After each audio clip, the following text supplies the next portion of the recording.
ભગવાન સ્વયં બોલ્યા છે. એ વાણીને સંગ્રહ કોણે કર્યો? તો કે મુક્તાનંદ સ્વામી, ગોપાળાનંદ સ્વામી, નિત્યાનંદ સુખ સ્વામી સંગ્રહ કર્યો.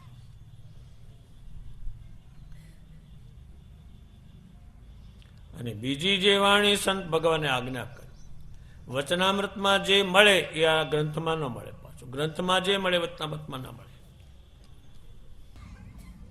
એમાંનો બળવાન શબ્દ આવશે. ભગવાનને ચરિત્ર હોય, એનું આચરણ હોય, એ સંભાળ કરવું એ આવે, પણ આ નહીં આવે. 500 પરમહંસની પંક્તિ ઉત્તમ રાજાને ત્યાં જમવા બેસે એ વચનામૃતમાં નહીં આવે. પ્રેમાનંદ સ્વામી કહે છે ભગવાન જ્યારે સભામાં બેસે ત્યારે કોઈ હાર ચડાવવા આવે એને ન ગમે. જમવાનું પૂછવા આવે ત્યારે ન ગમે. પાર્ષદને કે ધ્યાન રાખતો નથી. એ નાય કેવી રીતે, લુગડું કેવી રીતે નીચોવે, એ બધી વસ્તુ આમાં મળશે.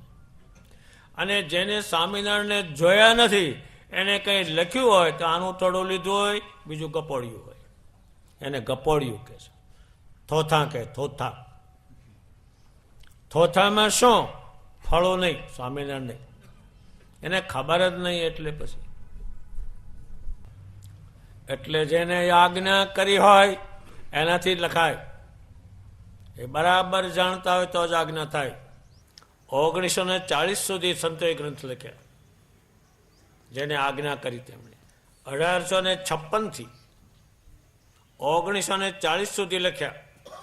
એટલે 80-85 વર્ષ સુધી લખ કર્યું. ત્યારે ભગવાન સ્વામિનારાયણ આજ્ઞા કરે છે એ હું તમને થોડાક શબ્દો એને સંભળાવું છું, જે તમે સાંભળેલા નહીં કોઈએ. પછી બધા ગ્રંથોમાં ફેર છે. મુક્તાનંદ સ્વામીના લખાણમાં એ ભગવાન ઉપર આખું ઊભું છે. નિષ્કુળાનંદજીનું લખાણ છે આખા સત્સંગ ઉપર ઊભું છે. એટલે સ્વામિનારાયણ ભગવાનના સંપ્રદાયનો પૂરો ખ્યાલ લેવો ન હોય તો ભગવાને જેને આજ્ઞા કરી છે એ બધા ગ્રંથો વાંચો તો જ ખ્યાલ આવે. પ્રેમાનંદ સ્વામી એ ભગવાન સ્વામિનારાયણ શું કરે છે એ જ વિશે લખ્યું. એટલે આમાં હોય એ પહેલા નથી હોતું. બ્રહ્માનંદ સ્વામીનું જે લખાણ છે એ મૂર્તિ સ્વામિનારાયણની મૂર્તિ છે, એમાં અનેક જાદુઓ છે એની પાસે. એ જાદુ ભાષા વાપરી અને બળવાન શબ્દો એને વાપર્યા બહુ. એ લખાણો બધા ભેગા કરો તો જ એનો સાર નીકળે. ત્યારે પ્રેમાનંદ સ્વામી ભગવાન આજ્ઞા કરે છે અને શબ્દો. આદિ કવિ ખગ અનલ સમ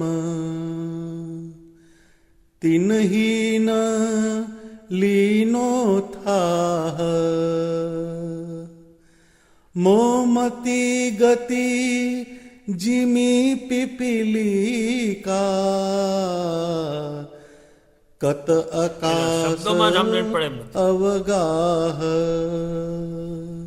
એ શું કહે છે?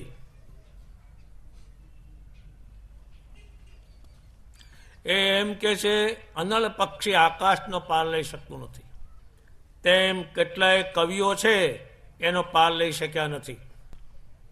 એ કેટલા શબ્દો વાપરે, જે શબ્દમાં હું વાંચી ગયો તમને અમને નહીં પડે કે નહીં. ત્યારે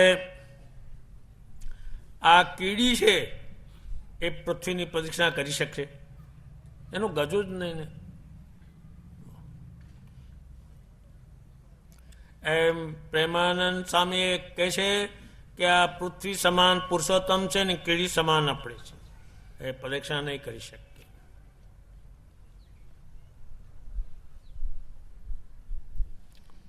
એટલો એનો અપાર મહાત્મ કે છે. એના શબ્દોમાં જ સમજણ પડે એમ નથી. નહીં પૌરુષ કछु બુદ્ધિ બલ નહીં સાધન કર સાથ ચાતૃક પ્રેમાનંદ મંદ હૈ પ્રેમાનંદ સ્વામી કે છે મારામાં હિંમત નથી જલદ આ લખવાની. હૈ અને આપણે બે નાથ કીર્તન જાણીને ભગત થઈ ગયા. ઓહો એકાંતિક. અરે તો હપું છું, મીઠું જ નથી ને ભાઈ.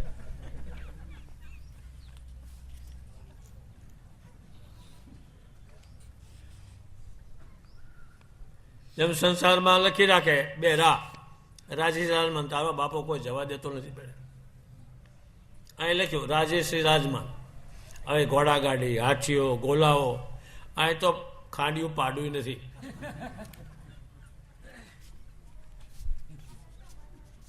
આમાં કઈ નથી.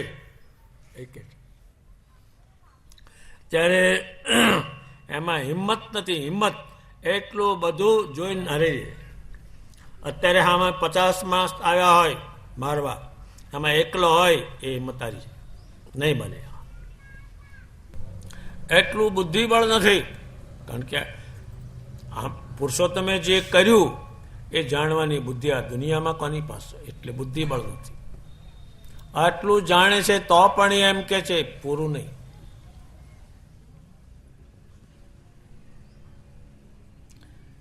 કોઈ એવું સાધન નથી. પણ એક શબ્દ લાવે છે, જેમ સ્વાતિ નક્ષત્રનું પાણી માછલી ઝીલે તો મોતી બની જાય, એમ સ્વામિનારાયણના વચન કોઈ ઝીલે તો એ મોતીની જગ્યાએ મારા આત્મામાં તમારી મૂર્તિરૂપી મતિ સ્થિત થાય. એના વચનથી જ થાય. એ આત્મામાં ઉતરે. જેમ આપણે બધી વસ્તુ આત્મામાં જ છે. નાત કહેવો, ગામ કહેવો, જેટલું કંઈ કહેવો એ આત્માની અંદર જ છે. એમાં ઉતરે. એટલે સ્વામિનારાયણ ભગવાનના એ તો નિષ્કુળાન જે લખ્યું છે પછી એ જ જાણે કે આ બ્રહ્માંડમાં બધાના વચન મળશે, પણ આ પુરુષોત્તમનું વચન ક્યાંથી મળે? એને નીચે પડવા દેતા નહીં. અને આત્મામાં રાખી મૂકજો, નીચે પડી ન જાય. ત્યારે એના આત્મામાં જ પરમેશ્વર રહે છે. એટલે એના તમામ યોગો રહે.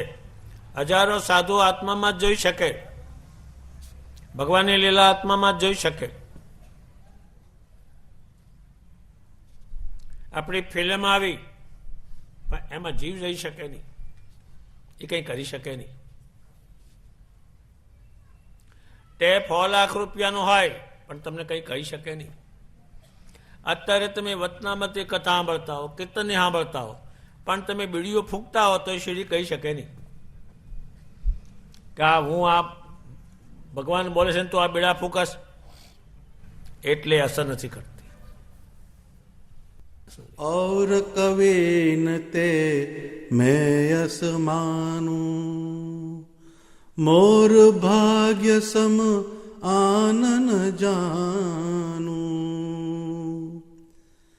आन कवि श्रवणे सुनि गाये मैं द्रग देखी बरनी सुनाये. એ શું કે છે? આ મારા સમાન આ જગતમાં કોઈ કવિ નથી. એ પોતે કહે છે આ જગતમાં બીજા તમામ કવિઓએ ભગવાનનું વર્ણન સાંભળીને લખેલું છે. જોયેલું લખાણ નહીં. એનો અભ્યાસ, એને ખબર. કોઈ આ દુનિયામાં કોઈ પણ અવતાર થયો એનું જોઈને લખેલો નહીં.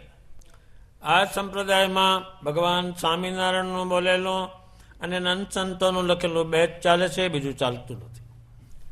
ત્યારે એમ કે છે મારા જેવો કોઈ ભાગ્યવાન નથી, હું આમ જોઈને લખું છું. એ કે છે આન કવિ ગ્રંથ રચે જુનાના અતિ વિસ્તાર बहुत आख्याना धर्म अर्थ कही काम विस्तारा लोक भोग फल बरनी अपारा. એ પણ એ અભ્યાસ કરે બીજા કવિઓએ બહુ ગ્રંથો કર્યા છે કે છે જાત જાતના. તેમાં વિસ્તારપૂર્વક વર્ણન કર્યું ભાવ જાત જાતનું.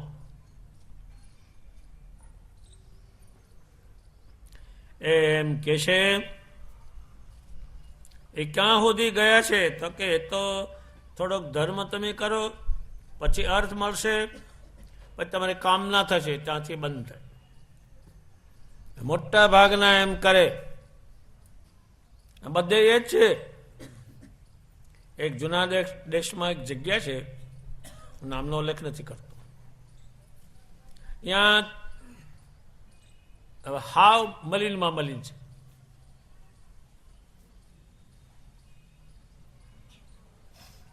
હું એ સ્થાનમાં ગયો ત્યારે જુનાગઢના કોઠારી હતા, મને કે આને કે પાણી અડતા નથી હવે. ત્યાં હું ગયો ત્યારે એક મકાન હતું ઉપર, ત્યાં છોકરા આવડા જન્મેલા એ 60-70 ફોટા, કાંઈ બાધા રાખે એને છોકરા થાય, પછી ક્યાં જઈશ? આ છોકરો મળ્યો હાલ, પછી મરતી વખતે છોકરો કરીશ? મારું ક્યાં ગયું બબલું? અહીં તો બબલું શું જબલું થઈ ગયું છે.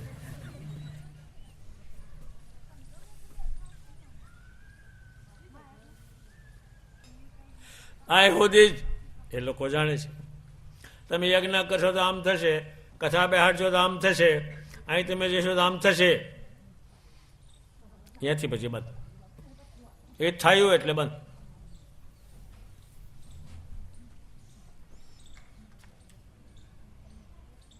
એક કે છે એ આગળ નહીં જાય.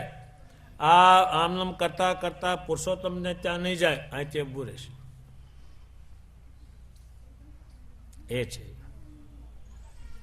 અને એ બધા વાંચે બહુ, એટલા એને પુરાણો કહેવાય છે, એટલા ગ્રંથો કહેવાય છે. તો એમ કે છે બહુવિધિ નાના નાના ગ્રંથો લખ્યા. તમને આમ થશે આ મહાશક્તિની ઉપાસના કરો આમ થશે, એમાં મુક્તિ નહીં. આમાંથી મૂકીને સ્વામિનારાયણમાં જ જવાનું એ નહીં. મોટા ભાગના આવા કરતા હોય. આ નાળિયેરને તમે પૂછશો, એને 2 આંખો છે, અને 80 વર્ષ બેતાળા ચડાય છસમાં. એક મોટો માણસ આમ ગણાય, પણ અક્કલ આવી છે. એક નાળિયેરનું ગોટું કોઈક સાધુએ આપેલું, આપણા સાધુએ જ આપેલું.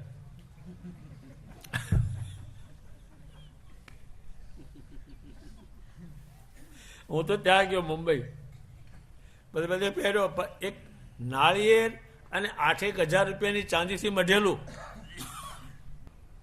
પછી એ ત્યાંય પણ લઈ ગયો. પછી મેં આ ભગતહારો આ નાળિયેરનો ગોટો અહીં ક્યાંથી લાવ્યો, કોને બજાડ્યો? મેં પૂછ્યું આ શું છે? તો કે નાળિયેર છે, અને 2 આંખવાળું છે. મેં તો મારે ત્યાં કેટલા નાળિયેર, મેં તો જોઈ રહી તારી આંખ ક્યાં છે, 1 છે કે 2 છે? ભજો ભજ પડે ઉપરથી. કોઈ નાળિયેર કીધું નથી, મને વાગ્યું.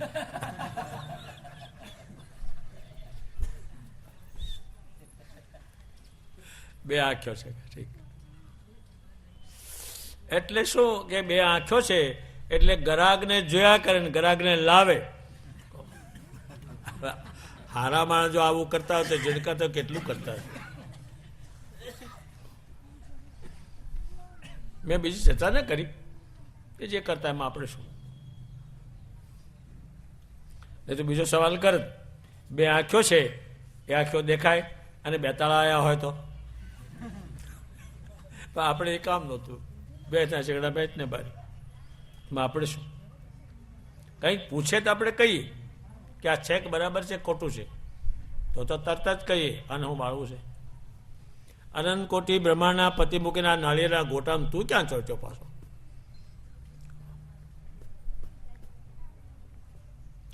ત્યારે પ્રેમાનંદ સ્વામી અભ્યાસ કરે છે. આ વિધના અનેક ગ્રંથો છે, પણ આ 3 માટે તો આ કરીશ, પછી આ થશે ને પછી આ થશે.